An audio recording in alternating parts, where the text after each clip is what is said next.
All right, welcome back, ladies and gentlemen, to Dialar's Swedish Tactics. The collab event we got it all. We got the whole shebang. This is a complete rerun of the initial collab event, except they are going with both battle passes at once. I'm not going to go show that because this video is about how to beat how to get the highest score possible on the Sight Break Boss Nightmare. Now, as you see, all of my attempts have been used up for the day, and it looks like Mad Reaper and Mad Brill are ahead of me and Laurent. So good luck, good job, Laurent. Good job.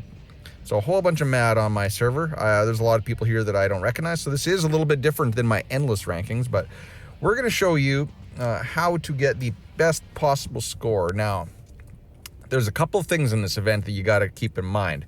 You're going to want to run Hagridon. Yes, we know Hagridon is now going to be the go-to for PvE content if you're going to use the, say, Dominic. Now, you're going to also benefit, or Motoko is going to benefit a little bit as well. You're going to want to run Eye of Annihilation if you have it, because that's going to increase the attack power of Dom and Moto. Now, you're going to want to put Moto in the best gear possible. I have a mix of her stuff and Korra's stuff. And then I also have Korra's gloves on my Dom. So you want to have the best possible gear on your Dom. After that, Purin, just put her in her resonant set, right? Just get that first ult off faster. The rest of it doesn't matter. Healing does not matter for this fight. Now, importantly, I have an X30, Immortal 2, Hyper-Evolved 120, Batu. Now, in order for me to keep his attack lower than my Dominic, I have to run him like this. And I'm running him with crit rate gloves, and an accuracy helm with crit rate on it. Now, I'm not running anything else because if I was to run, say, boots, I guess you could look for maybe damage reduction boots with crit rate to get him a little higher crit rate. In fact, let's go try that. But what you don't want to do is you don't want to give him stats. So let's look for a main stat, damage reduction. And let's look for because we don't want to give him HP. We don't want to give him attack. Then let's go for crit rate on some damage reduction boots. So what do we got here? So this is going to be damage reduction, but that has HP. We don't want any HP on this guy. No HP. No attack. We don't want attack on him either. No HP. No HP. Come on. Gotta have something here. All I want is crit rate. All I want is something beautiful to say. Nope. I don't know if I'm gonna have a piece here, boys. That has HP on it.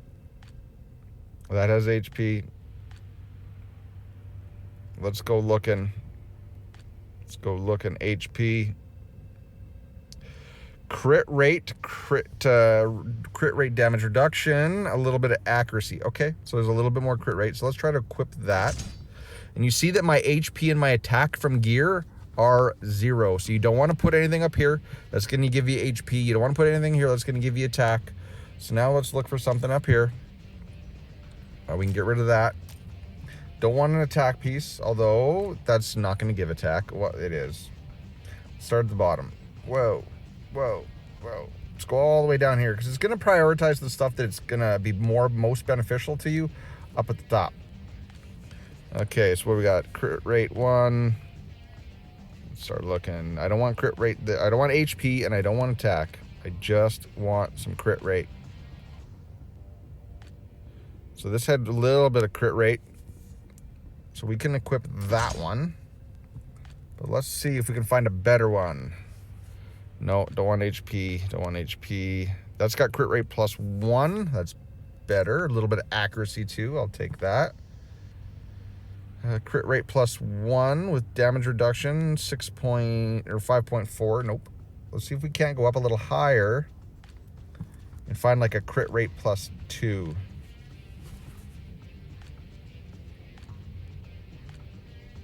Oh, there we go. Okay.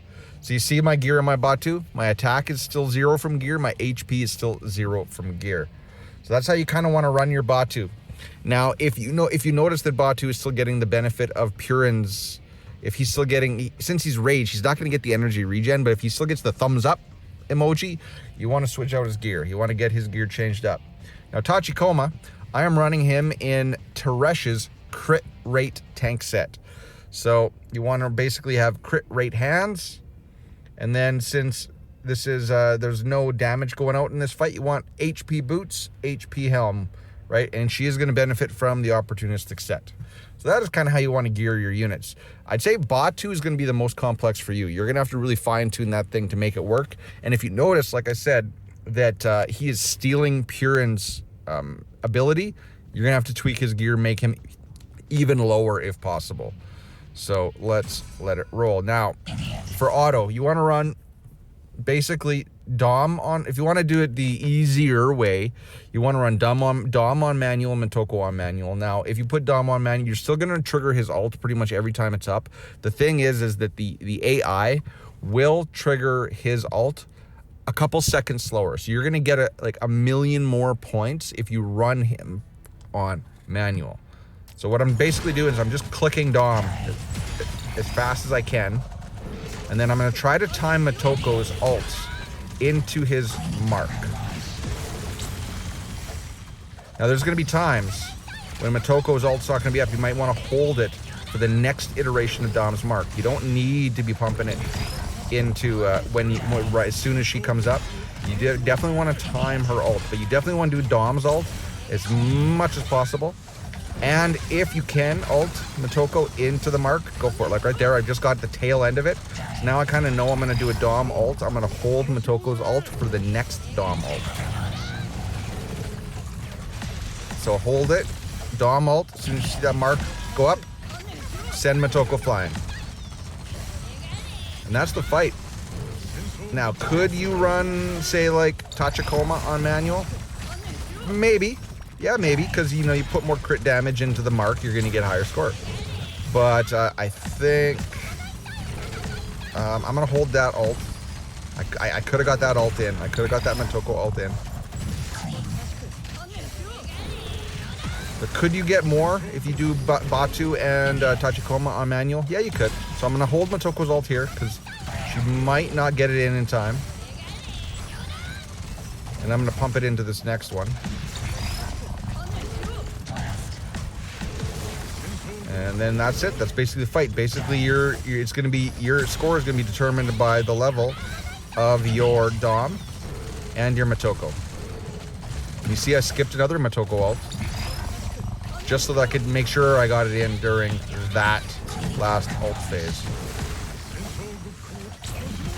Now, this is going to be less of a score than I have gotten previously, but I still got over 34 million. So maybe I could have squeezed some more. Oh no, that is a new high record for me. Okay, I think I got 34.4 though. I'm not sure how this works for this boss, but ladies and gentlemen, that is about it.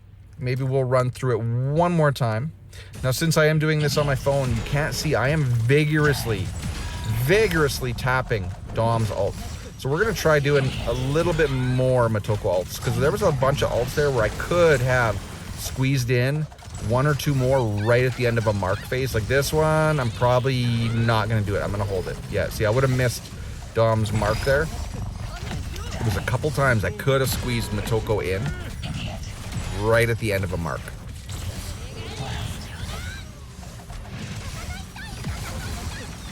But right now we're doing good. Right now we're doing good. And this is kind of the gist. Yeah, my finger is vigorously tapped. So we're going to do this one. Normally I would hold, but let's see if we can't get her.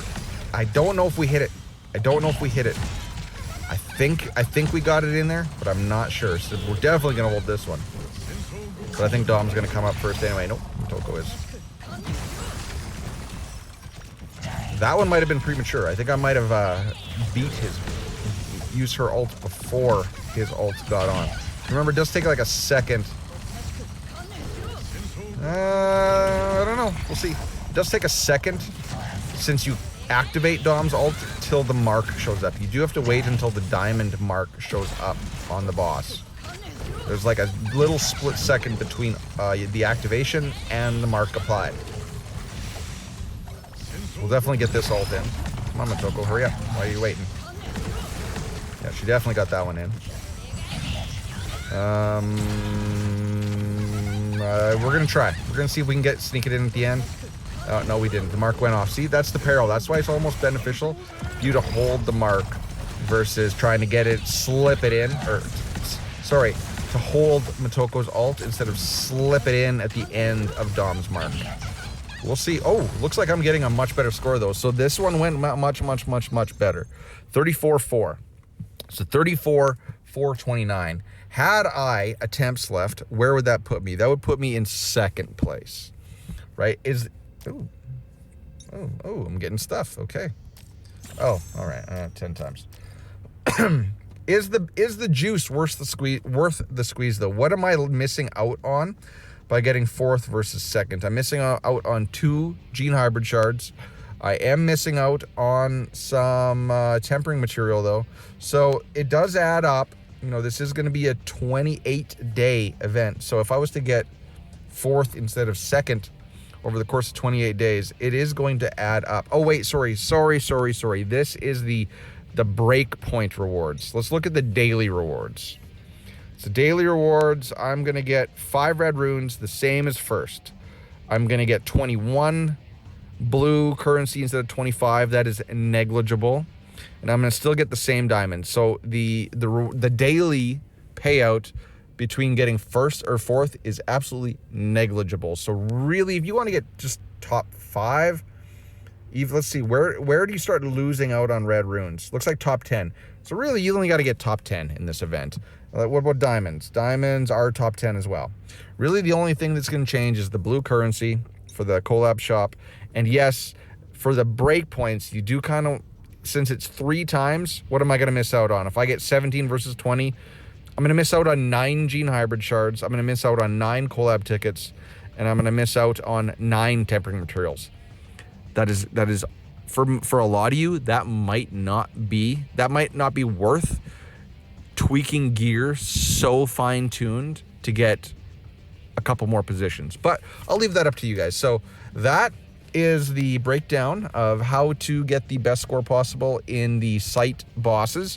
This is going to be the same team comp you're going to use through all 3 phases. So this time I only got to make 1 video for this boss. That's it. So ladies and gentlemen, tell me what you think in the comments section below. Is the juice worth the squeeze? Because you do got to do some tinkering around with your gears if you want to get the best score possible. Ladies and gentlemen, I'll see you in the next one. Cheers. Peace. Bye-bye.